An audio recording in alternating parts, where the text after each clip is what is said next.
Chapter 8, Back to Basics.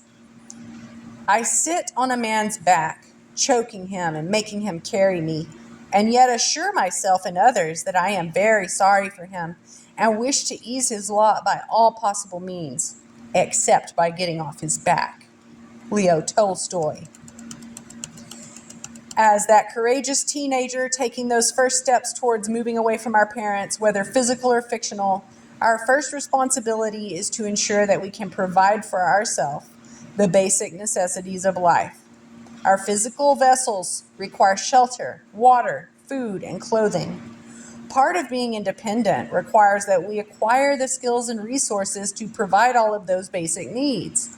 Our biggest challenge is to find sources for these needs rather than being dependent upon our parents or others to provide them. Building, hunting, and gathering on the most basic level are skills that will vastly increase one's chances of survival. In our current society, those activities have been relegated to storefronts who hunt and gather products for us through the corporate machine. All we have to do now is walk down an aisle and choose which products we want. The process of delivering those products to the shelves have left our environment devastated and the people devoid of any skills to provide for themselves. People are very unhappy with the fascist plutocracy approach to providing for the children. For years, I've watched people challenge our political, military, religious, economic, food, and financial systems because things appear broken and people all over the world still suffer despite all the technology we have at our disposal. People think the system is broken and that if we can replace some of the people, change policy, initiate a few changes, we can fix it. Even despite thousands of years of revolutions to topple dictators and other harsh rulers, we still end up with the same types of challenges a few hundred years later. Not even that long. The challenge we face today is no different. First, we need to accept and recognize that the systems that are in place right now are not broken. In fact, they are working exactly as designed, and I believe the end game of that design will be upon us soon.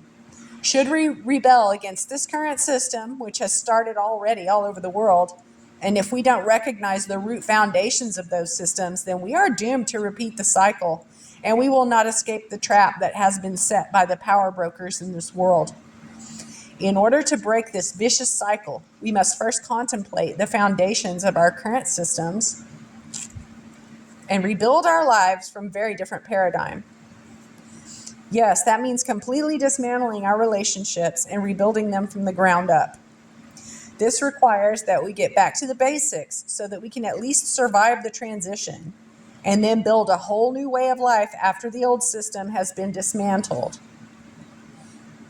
In order to do that, we need to do some work so that we can confront our current behaviors, learn from them, figure out why we are doing what we are doing, come to terms with our involvement, and then come up with alternatives so that we can build healthy, strong, meaningful relationships as fully responsible, accountable adults, living healthy, happy, prosperous, independent lives.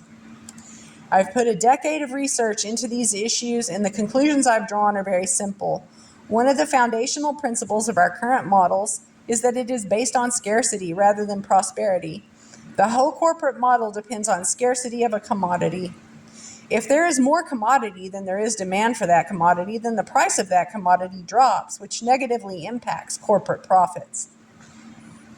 If there's not enough commodity for demand, then the price goes up, which is a boon for profits. Those involved in this corporate scarcity model are then dedicated to ensuring that there is always not enough. That way they can demand higher prices and profit from the scarcity. Those who own and run corporations are absolutely focused on either increasing demand or decreasing supply to ensure that they have the market cornered on a commodity. If they can do both, then they end up with huge profits. The really scary thing is that people are so focused on making this model work that they would capitalize on anything and turn it into a commodity.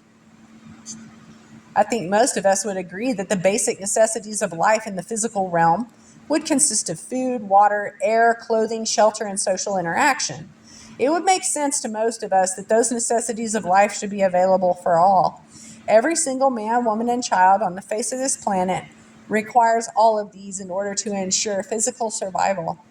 Would it surprise you to realize that every single one of these necessities has been turned into a commodity and capitalized on? Let's take food as an example. In the 1950s and 1960s, food production was very high in many areas of the world. It was a result of the war efforts to increase production to feed the war machine. When the war was over,